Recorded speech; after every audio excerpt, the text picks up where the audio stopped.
Question 38. Find the area and perimeter of each polygon below. Show all your work. You know I'm going to write everything down. I'm not going to say area equals blank, perimeter equals blank. That's not how I go.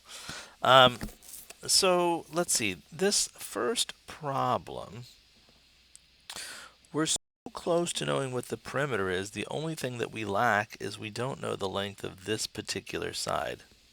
We just don't know it. Don't know it. Now, I have I have this little itty bitty right triangle here in which I know that one of the legs is 6 millimeters, but I do not know this little leg. I don't know that leg. So if I wanted to find that leg out, hmm, that would be rather interesting. I'm actually puzzling about this right here live on the camera. Um, I would assume that with this area, it has to be hmm, interesting. Let's talk about the area. Maybe as I talk about the area, something will occur to me.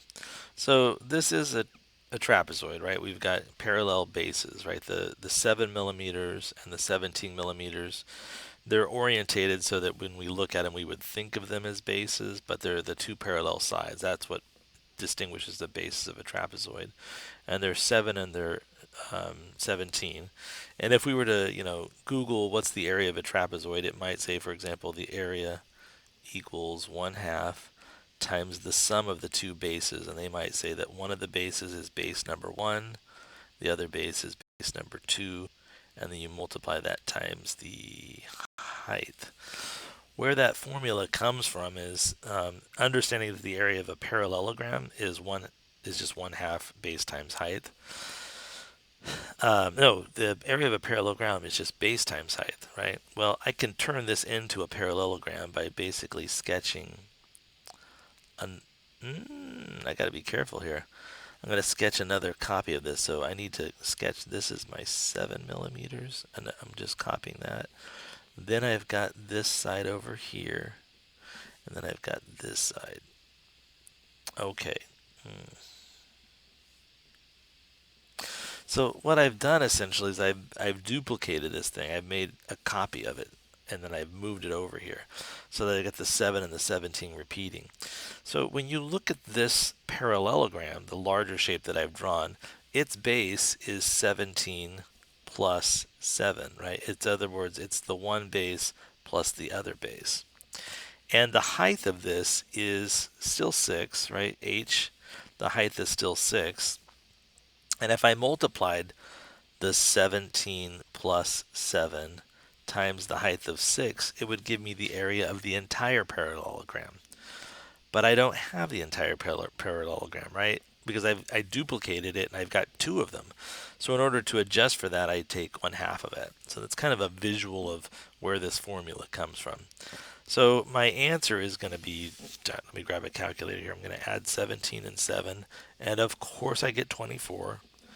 And I can take half of that now, or multiply and then multiply by 6, or I can multiply by 6 and take half, right? The order in which I multiply these values doesn't matter. Half of 24 is 12, and then 12 times 6 is going to throw me all the way up to 72. So the area, right, I'm going to put this over here, the area is equal to 72 millimeters to the second power. So that's part of this problem, right? Find the area of this. And now we're still at a point where we need to find the we need to figure out. That's interesting. I need to figure out two parts. I need to figure out two parts of this right triangle, and I'm certainly ready to find one of the parts and then use the two that I would have to figure out the third, but I don't know that I'm prepared to find two missing parts when I only have one. So let's think about this a bit more. Okay, so this is kind of fun. I like the challenge when something that doesn't let's just pop out to me immediately. It's kind of like, oh, that's interesting. I think what I need to do is consider this little right triangle over here first. And I'll tell you why. On this right triangle, for sure, I still know that the height of this is 6, right? Because it's just matching the height that I have. But I know that the hypotenuse is 10. And because I know those two values, it's going to allow me to find this value here. And for argument's sake, I'm just going to label this A, right? It's going to allow me to figure out the length of A. Now, why is that beneficial? Well, if I know the length of that value A, I can subtract 17, I can do 17 minus A to figure out this length. And I know you're saying, yeah, but you don't need that length. I know, but what I can do is, if I know the length of that blue segment, I can simply subtract 7 from that, and that would give me the length of this wee bit right here, this piece. And if I know that piece, now I'm set up to find the length of that hypotenuse. So I'm going to go ahead and do this, and it's going to be fun to see if I get the answer that the textbook has.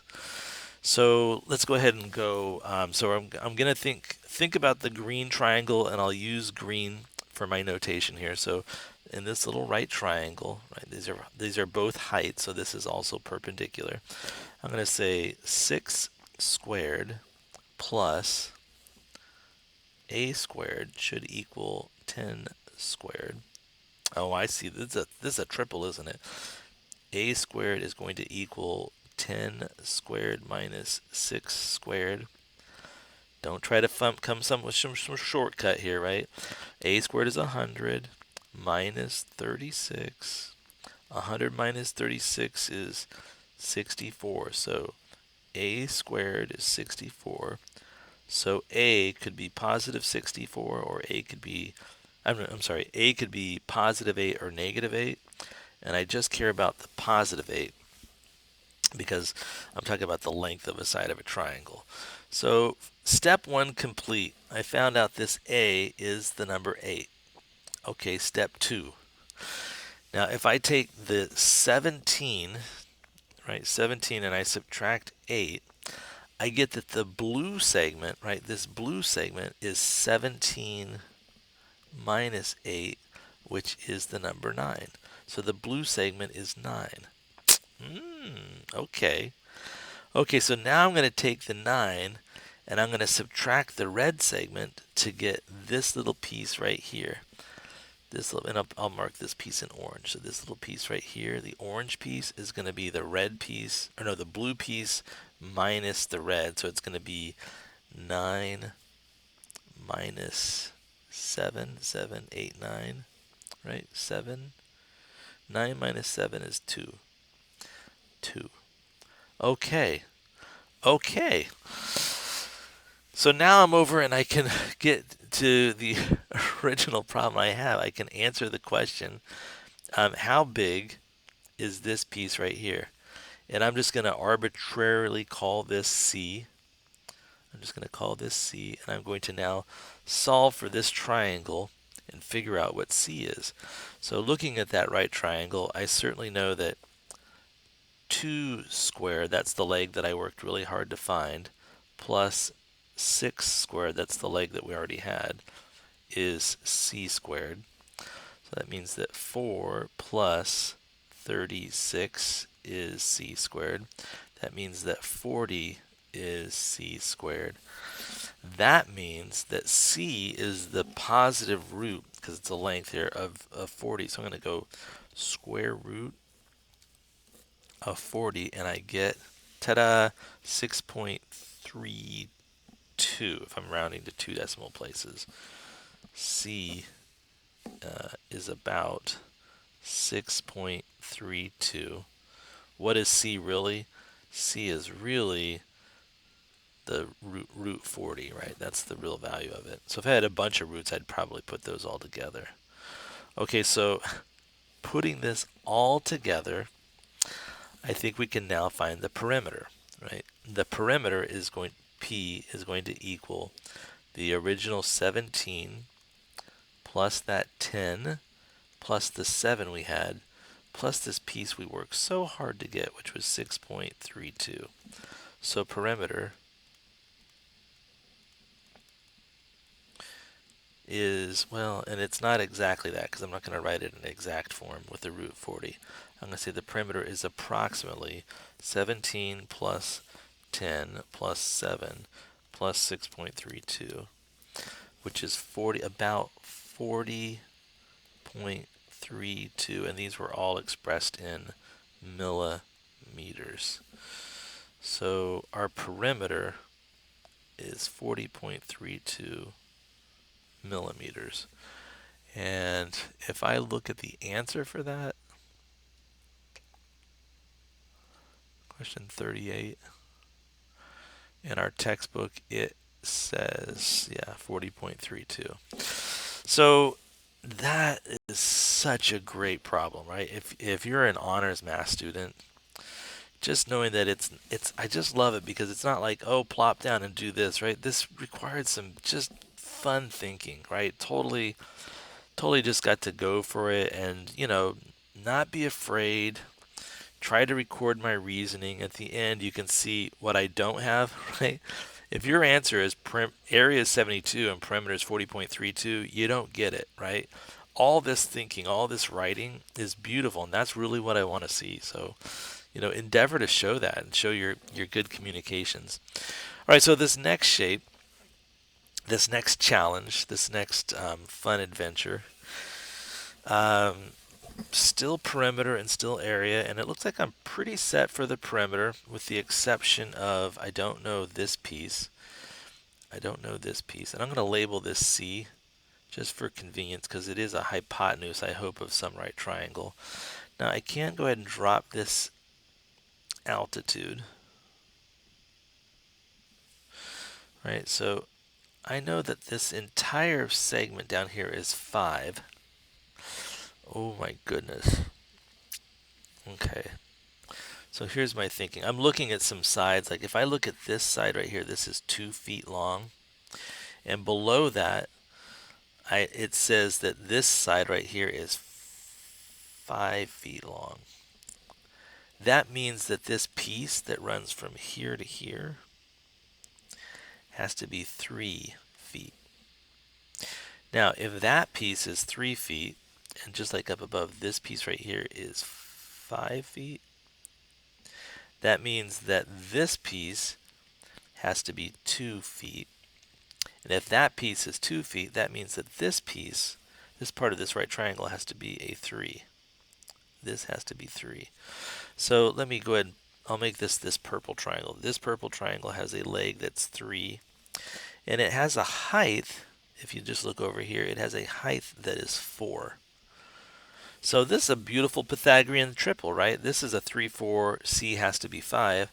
I can confirm that. I can say that C squared is equal to 3 squared plus 4 squared. So in any right triangle, one of the legs squared plus the other leg squared, right? One leg is 3 squared plus the other leg is 4 squared is going to equal the hypotenuse squared. So C squared is 9 plus 16. C squared is 25. So C is either negative 25, negative 5 or positive 5. In this context, we're just concerned with C being equal to 5, the square root of, or the principal root of 25. Because again, a side length of a shape that's negative doesn't make sense. So C is equal to 5. So that was, in some ways, I thought easier because I didn't have to do the Pythagorean theorem twice. But I definitely had to reason through all the sides I was given here. What's kind of cool is the way we've divided this up, we can figure out the area of all the pieces. So if I'm looking at these pieces, I'll just write the areas here in this orange color. So this piece is 5 times 4, which is 20, and these are square feet, so I'll write that in our answer. That's 20 square feet. This rectangle here is 5 times 2, so this is 10 square feet. And this triangle is 3 times 4, which is 12, but that's the whole thing. Half of that, what do you mean the whole thing? Well, if I was looking at this entire rectangle, that would be 12. But the half of that is 6, so this is 6 square feet. So I think we're ready here. The area is going to equal 6 plus 10 plus 20, right? 6 plus 10 plus 20, which looks like area equals 36. And I'm going to write feet squared, right? The area is 36 square feet, and the perimeter is equal to, a lot of parts here, huh? So I'm afraid I'm going to mess this up. So I'm going to start, let's see, I'm going to start with this piece right here, and I'm going to go around the whole shape. So I'll start with, we've got the 5 plus another 5 plus a 4 plus a 2 plus another 2 plus a 5 plus a